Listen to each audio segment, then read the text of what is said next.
A very quick one. I want to make my own contribution to see if we can curb this domestic violence rampaging our families. Actually, marriage is not a bed of roses. Marriage involves two different individuals with two different mindsets, two different upbringings. What do you expect? Everything starts from the family they came from. And whatever you feed your child at home, that is what the child will bring into the society. Marriage inclusive.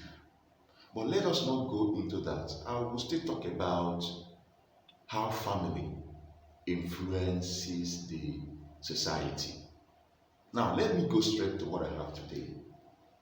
Marriage is not a bed of roses. Now, if you are already in a marriage, in a violent one, let me advise you on what to do. If you as a man, you notice that you are becoming violent towards your wife, and if you are a woman, you notice that you are becoming violent towards your husband, you people are mature individuals. Sit down together or invite your pastor or your priest or visit them or your sponsors or even your parents. Tackle it with maturity. Sit down and discuss this. Discuss your separation. Separate. There is nothing bad in separating. You separate for some time. By the time you separate, you look into your life, and when the chips are down, you realize that these are the areas where I am at fault.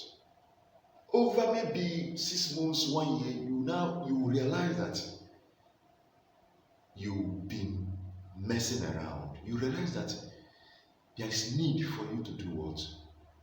Hold your family. You will cherish the importance of family. Believe you me, if you come back again, it will be a different story.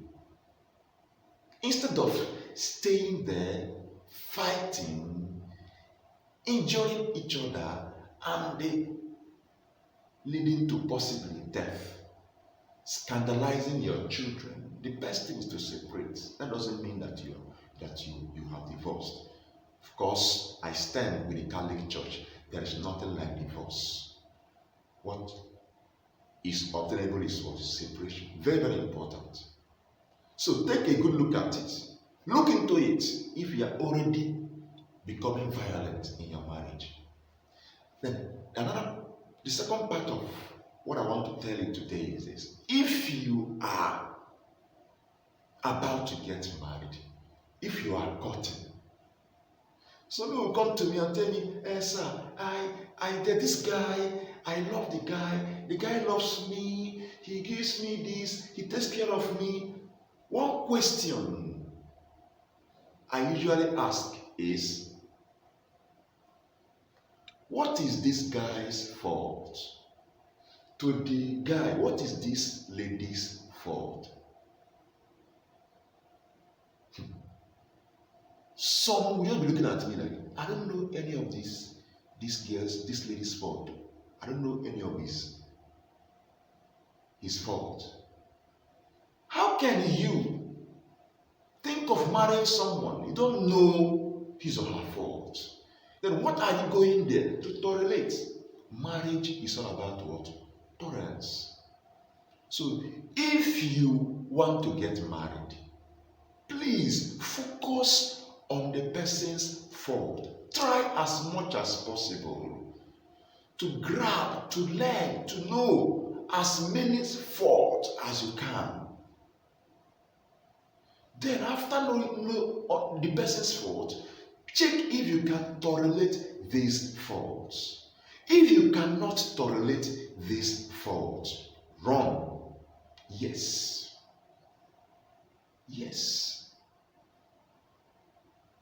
Because most of the thing you say, I will change him, I will change him, or I will change her.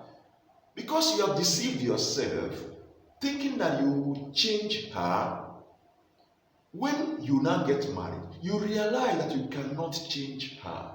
And because you cannot change her, it will manifest as what? Violence. Yes. It will manifest as domestic violence. Because you go physical, trying to enforce that thing you thought you will be able to change in her. You see yourself turning her to your punching bag. Or as a woman, you notice that your husband to be notice one or two faults, or you say, okay, I'll manage. God will help me change him. You are deceiving yourself. Don't even think of it. Run if you know you cannot. If you cannot tolerate his fault, don't enter into such marriage.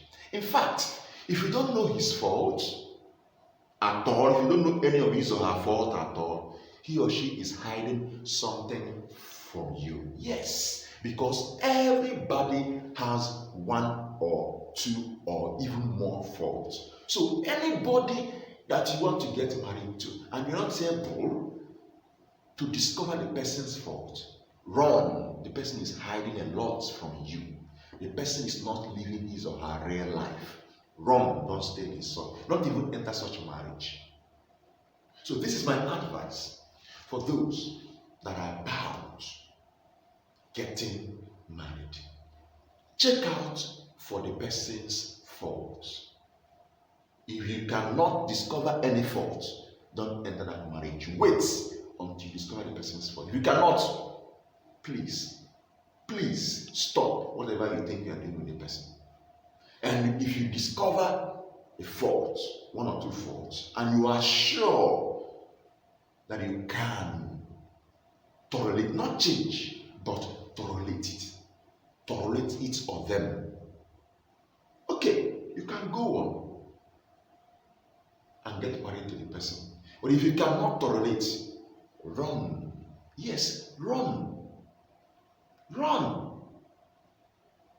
Don't let anybody deceive you, because it will end in domestic violence. Maybe as a woman, you now say, because you could not change him, you start talking to him anyhow, thinking that talking to him anyhow will make him change. He will turn you to a punching bag.